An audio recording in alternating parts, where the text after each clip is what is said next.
السلام علیکم۔ آج میں آپ سے آپ صلی اللہ علیہ وآلہ وسلم کی ایک سنت شیئر کروں گی۔ یہ فطرتی بات ہے کہ جب ہمارا کوئی پیارا اس دنیا سے چلا جاتا ہے تو ہمارا دل بہت دکھی ہو جاتا ہے۔ آخر وہ کون سا کھانا ہے جو دل کے دکھ کو کم کر دیتا ہے؟ جب کسی گھر میں وفات ہو جاتی تو آپ صلی اللہ علیہ وآلہ وسلم تلبینہ پکانے کا حکم دیتے۔ تلبینہ جو کہ دلیے کو کہتے ہیں۔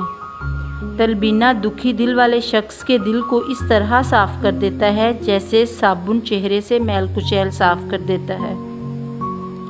فوتگی والے گھر میں جب رش کم ہو جاتا حضرت عائشہ رضی اللہ تعالی عنہا تلبینہ پکواتی اور اہل خانہ کو کھلانے کا حکم دیتی۔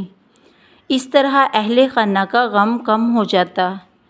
ایسے دکھ کے موقع پر ہر شخص کی یہ کوشش ہوتی ہے کہ وہ اپنے پیاروں سے ایسے الفاظ کہے کہ اس کے دل کو تسکین ہو جائے۔ ایسے موقع پر تلبینہ پکائیں اور اپنے پیاروں کو کھلائیں اور ان کے غم کو کم کریں۔ چینل کو سبسکرائب کر دیں اور ویڈیو کو صدقہ جاریہ سمجھ کر شیئر کریں۔